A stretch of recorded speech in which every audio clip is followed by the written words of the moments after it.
بسم الله الرحمن الرحيم.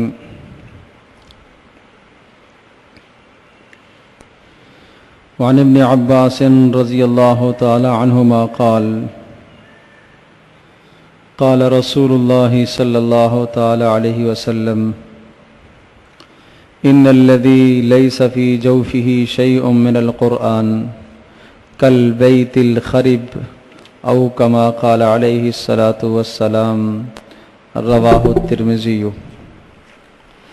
حضرت عبداللہ ابن عباس رضی اللہ تعالی عنہما سے روایت ہے کہ نبی پاک صلی اللہ تعالی علیہ وسلم نے ارشاد فرمایا کہ بے شک وہ دل جس دل میں اللہ پاک کا کلام ذرہ بھی نہ ہو، یعنی قرآن مجید جس کو دل میں ذرہ بھی محفوظ نہ ہو، اس کی مثال ویران گھر کی سی ہے.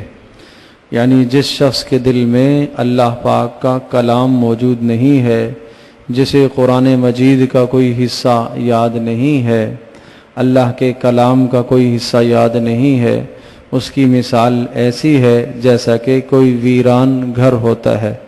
یقیناً جو گھر ویران ہوتا ہے اس گھر کے اندر شیطانوں کا بسیرا ہوتا ہے، اس گھر کے اندر جنات کا بسیرا ہوتا ہے، اور وہ مختلف قسم کی وہاں خرابیاں اور بربادیاں پیدا کرتے ہیں. اسی طرح سے جس شخص کے دل میں اللہ پاک کا کلام موجود نہیں ہے، اللہ کا قرآن موجود نہیں ہے، اس گھر کے اندر اس دل میں بھی شیطانوں کا بسیرا ہوتا ہے، اور شیطان آدمی کو وسوسے ڈالتے ہیں، اور شیطان پھر انسان کو گمراہی کی طرف لے کے جاتے ہیں.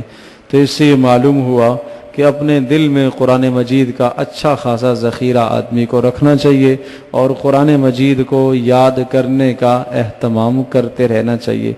جتنا یاد ہے اللہ پاک کا شکر ادا کیا جائے، مزید یاد کرنے کی کوشش کی جائے.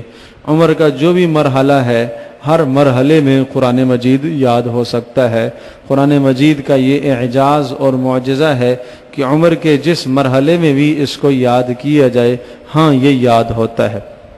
کبھی کبھی ایسا ہوتا ہے کہ عمر کا ایک مرحلہ گزر جاتا ہے، اب یاد کرنا مشکل ہے، اب پڑھنا مشکل ہے.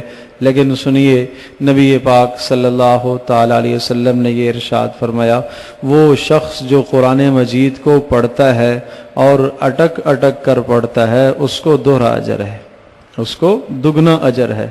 تو جس آدمی کو صحیح پڑھنا نہ آئے وہ پڑھنے کی کوشش کرے، صحیح پڑھنے کی کوشش کرے، اصلاح کرنے کی کوشش کرے. لیکن اس غرض سے کہ مجھے صحیح نہیں آتا میں چھوڑ دوں، یہ درست نہیں ہے.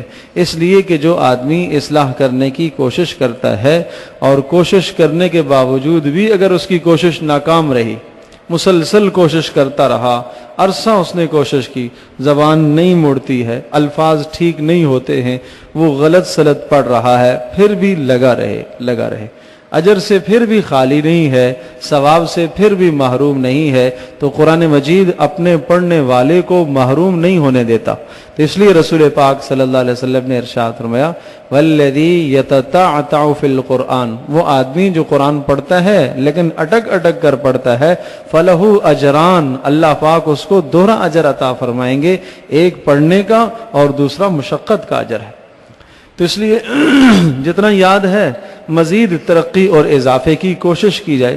آدمی اگر روزانہ ایک ایک آیت ہی یاد کرتا ہے، اور قرآن مجید کی وہ صورتیں کہ جن کی آیات مختصر ہیں، چھوٹی چھوٹی ہیں، ان کو یاد کرنے کی کوشش کی جائے. سورۃ الواقعہ ہے جسے یاد ہے اچھی بات ہے، نہیں یاد ہے یاد کرنے کی کوشش کرو. ایک ایک آیت روزانہ یاد کرتے رہو، دو آیتیں یاد کرتے رہو. سورۃ الملک ہے جسے یاد ہے اچھی بات ہے، نہیں یاد ہے اسے یاد کرنے کی کوشش کرو، جس کے متعلق نبی علیہ الصلوۃ والسلام نے ارشاد فرمایا کہ میرا جی چاہتا ہے کہ یہ ہر مسلمان کے دل میں محفوظ ہو. تو رسول اکرم صلی اللہ علیہ وسلم کی چاہت اور تمنا کو پورا کرو. سورہ یاسین ہے وہ یاد کرنے کی کوشش کرو، جسے یاد ہے الحمدللہ، نہیں یاد ہے تھوڑی سی ہمت کرو اور محنت کرو، روزانہ دو آیتیں، ایک ایک آیت، تین آیتیں کر کے یاد کرو. اور ہر نماز سے پہلے، ہر نماز کے بعد مسجد میں ہی بیٹھ کر تھوڑا سا قرآن یاد کرنے کی کوشش کی جائے. اللہ تبارک و تعالی ضرور مدد کرے گا. اللہ تبارک و تعالیٰ ضرور مدد فرمائے گا۔ اور یہ قرآن مجید کا معجزہ اور اعجاز ہے کہ جو آدمی محنت سے لگتا ہے، یاد کرنے کی کوشش کرتا ہے، اسے یہ جلدی یاد ہوتا ہے۔ تو اس لیے رسول پاک صلی اللہ علیہ وسلم نے ارشاد فرمایا کہ جو آدمی قرآن مجید کو یاد نہیں کرتا، جس کے دل میں بالکل محفوظ نہیں ہے، اس کی مثال ویران گھر کی سی ہے۔ اور جس کے دل میں جتنا زیادہ قرآن مجید ہوگا، اللہ تبارک و تعالیٰ اس کے دل کو اتنا منور فرمائیں گے۔ ایک حدیث پاک میں آتا ہے جس چمڑے کے اندر قرآن ہے وہ جہنم میں نہیں جلے گا۔ چمڑے سے مراد انسان کا جسم ہے کہ جس جسم میں قرآن مجید محفوظ ہے وہ جہنم میں نہیں جلے گا، اللہ پاک جہنم کی آگ کو اس پر حرام کر دے گا۔ تو اس لیے یاد کرنے کی کوشش کی جائے۔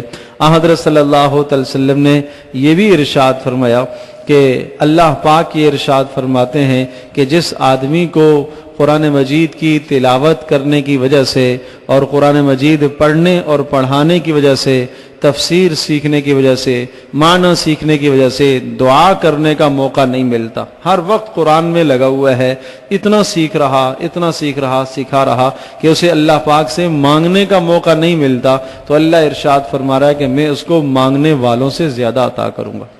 اللہ تو جانتا ہے نا کہ کیا حاجات ہیں، کیا ضروریات ہیں، اللہ پاک مانگنے والوں سے زیادہ عطا کرے گا۔ اور پھر ارشاد فرمایا کہ اللہ کا یہ کلام اور ارشاد ہے کہ فضل کلام اللہ علی سائر الکلام کا فضل اللہ علی خلقہ، کہ اللہ پاک کے کلام کی فضیلت یعنی قرآن مجید کی فضیلت باقی کلام پر ایسی ہی ہے جیسا کہ اللہ کی فضیلت اس کی مخلوق پر ہے۔